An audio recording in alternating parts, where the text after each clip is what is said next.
The Quest Pro controllers are now available and can be used with the Quest 2. But are they worth upgrading to? Well, let's get them unboxed and see. When I first saw the box for these, it reminded me of my family's living room growing up in the late 80s and early 90s. The pictures we had on our walls and the throw pillows on our couch were totally these colors. They were all the rage back then, but man, do they look kind of terrible now. For what is supposed to be a premium product, this does not leave a very good first impression to me. Crappy color scheme aside, on the front of the box we have a picture of a pair of controllers and the charging dock. Turning to the next side, we have the I just threw up in my mouth a little bit. I hate that name. Subscribe! Here on this side of the box, we have the company logo utilizing the same amazingly tacky color scheme. Continuing to the back of the box is a bunch of writing that most people will never take the time to read, no matter what language it's written in. And then on this side of the box is a list of what all's inside. And on the top and bottom, we have a beautiful brown cardboard aesthetic. At first glance, I thought opening the box was going to be super easy because it has these little pull tab things with an arrow to show you how to tear them off. And in practice, they worked so remarkably well, I decided to let my box cutter finish the job simply because I just couldn't stand the look of disappointment on his little face. Look at him. It just breaks your heart, doesn't it? I'm picking up your sarcasm. Well, I should hope so, because I'm laying it on pretty thick. With the adhesive strips now cut, we can slide the cover right off. Hold on a second. Now we can slide the cover right off. Dang it! Here we go, third time's the charm, and that's good enough. Upon opening the box, we get our first look at the Quest Pro controllers, and I like what I'm seeing. They really do look great. They are noticeably heavier than the standard Quest 2 controllers, which does give them a more premium feel, but at the same time, these are devices you're going to be holding in your hands for a couple of hours at a time, most likely, so being heavier may not necessarily be a good thing. Under the controllers, we have our charging dock and the power adapter, which uses USB-C, by the way. In this little box is a USB-C cable that plugs into the dock and can be used for charging your Quest 2 headset. As for the charging dock, it comes with a 1 meter long cable, which terminates with a USB Type-C plug.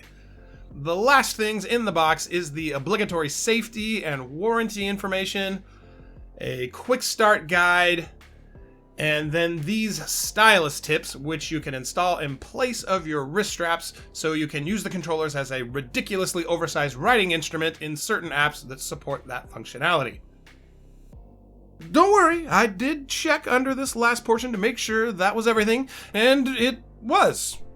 Okay, now it's time to peel off these stickers, get them synced up with our Quest 2 headsets, and see if they're worth their $300 asking price. Pairing the Pro controllers with the Quest 2 is fairly simple. First, we need to power on our Quest 2 headset and grab our smartphone or tablet with the... I just threw up in my mouth a little again. So yeah, your phone will need to have the Quest app installed on it, and your phone and your headset will both need to be connected to your home network. If you don't already have your Bluetooth and location turned on when you launch the app, it will prompt you to turn them on. Once loaded into the app, we want to tap Menu here on the bottom right, and then tap on Devices. We should now see a picture of our Quest 2, and here at the top it should say Connected. Now we're going to go down here and tap on Headset Settings, and then on Controllers. We're then going to select Pair New Controller, and you should see options here to pair a gamepad, as well as Quest 2 left and right controllers, and Quest Pro left and right controllers. Let's start with the right controller by tapping on Pair Quest Pro Right Controller. You'll then see this warning message asking if you want to unpair the previous controller. Tap on Continue, and now we'll be prompted to simultaneously hold down the Oculus and B buttons on the right controller for 4 seconds. You'll feel the controller vibrate, and the indicator light on the side of the controller will go back and forth between blue and white until the pairing process is complete. Once it's done, the app will tell you the controller has been paired and we can hit next.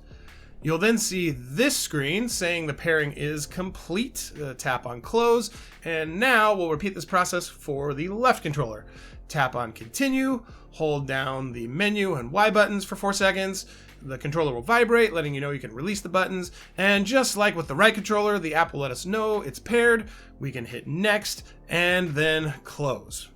Now that our controllers are paired up with our headset, we can jump into some games and see just how much better these marvels of technology are. Or if they were just a huge waste of money. Let's start things off by doing a little physical overview of the Pro controllers.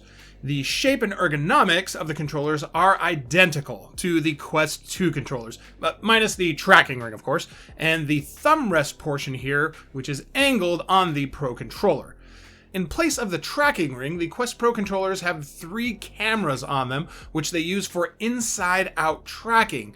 So no longer do the controllers need to be in view of the cameras on your headset, as they now track themselves.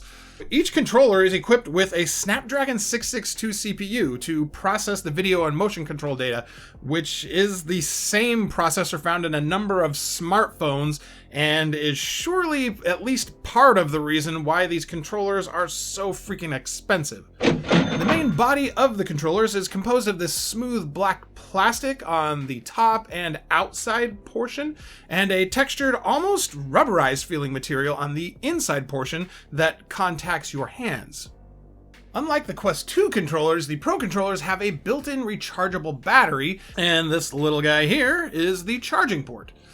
Officially Meta, I hate that name, says the battery life of the Pro controllers is up to 8 hours. But in my playtesting, they lasted about 9 hours, which is better than the advertised battery life, but significantly less than what you get out of a single AA battery in the Quest 2 controllers. Which I don't even know how long they last exactly, because they literally last for months. After running the controllers down to around 5% charge, it took about 3 hours to charge them all the way back up again. While the magnetic docking is super cool and premium feeling, it can be a bit finicky getting the controllers to sit properly on the charging dock. Once you've got them properly docked, however, the controllers will vibrate, you'll hear a little chime sound, and the indicator lights on the controllers will light up, letting you know they're docked correctly and charging. The wrist straps on the Quest Pro controllers have a much higher quality look and feel than those on the Quest 2 controllers. But the little clasp thing that is supposed to secure them to your wrists is pretty much crap. In games where you're not rapidly flailing your arms about, they do work fine, but while I was playing Beat Saber on Expert, they loosened up in a matter of seconds. Had the controller slipped out of my hands while I was playing, I don't think the straps would have done anything to prevent them from flying across the room. In my opinion, these controllers should have been designed with grip straps built into them, like the Valve Index controllers. But since they do not, you'll have to purchase some of your own, which is what I ended up doing. Link in the video description. Anyway, the wrist straps are made of a leather or faux leather material and do feel really nice. The nicest part about them, though, is how they attach and detach from the controllers. You simply push in on it like this and then turn it clockwise or counterclockwise, it doesn't matter which direction, and then you can pull the wrist strap right out. To replace them, you simply repeat this process, but in reverse.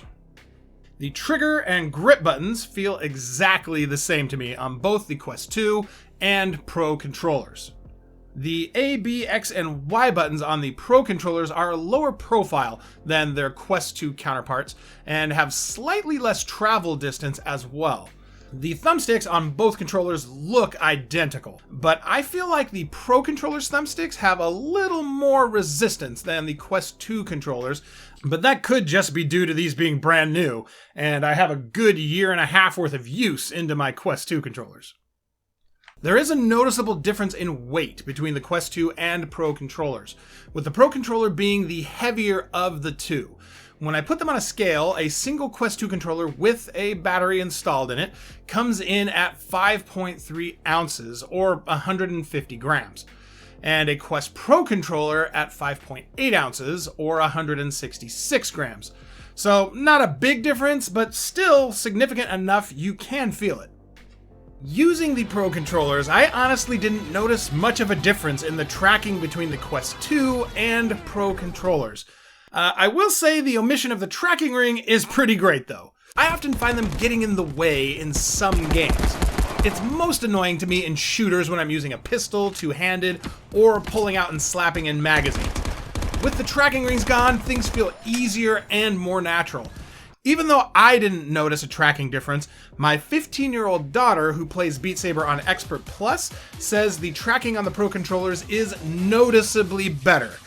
She feels the tracking is much more accurate and has helped her more consistently hit blocks that are oftentimes missed when she's using the Quest 2 controllers. One of the main differences I noticed on the Quest Pro controllers is the haptics. The haptic motors in the Quest Pro controllers are much stronger than those in the Quest 2 controllers. There are actually 3 different haptic motors in the Pro controllers. One in the trigger, one under the thumb rest, and one in the controller body. Sadly, none of the games I tested make use of the haptic motors in the trigger or thumb rest, but the main rumble motor in the body of the controller provides some really nice feedback compared to the Quest 2's almost non-existent vibrating. So are the Quest Pro controllers worth the upgrade? In my opinion, no. Yes, they are better, and yes, they feel more premium than the standard controllers, but I just don't think the improvements are big enough to justify the $300 price tag. That being said, I definitely think the Pro controllers are the direction motion controllers will be heading going forward. The fact that they track themselves means this could add some new mechanics to games in the future. Off the top of my head, I can see this allowing players to carry items on the right and left behind our backs, or under our arms, allowing us to do things with our hands above our heads and point a gun in one direction while looking in the complete opposite direction. And I'm sure people that are much more creative than myself will think of even more exciting ways to utilize this functionality. Before I go and call this though, another thing to think about is the Quest 3 is rumored to be launching later in 2023, and most likely the Pro controllers will be compatible with the Quest 3.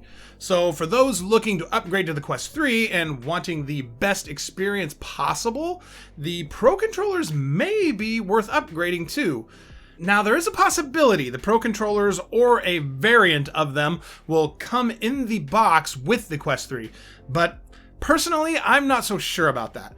The rumor mill has the price of the Quest 3 being in the same $400 to $500 price range of the Quest 2, so I don't think the Pro controllers will come standard with the Quest 3. Now, I could be wrong about this, but I just don't see Meta including their $300 controllers with a brand new headset for a mere $100 to $200 more. But what do you think? Do you agree? I'm curious to hear your thoughts in the comments and to hear any new news about the Quest 3 you may have heard.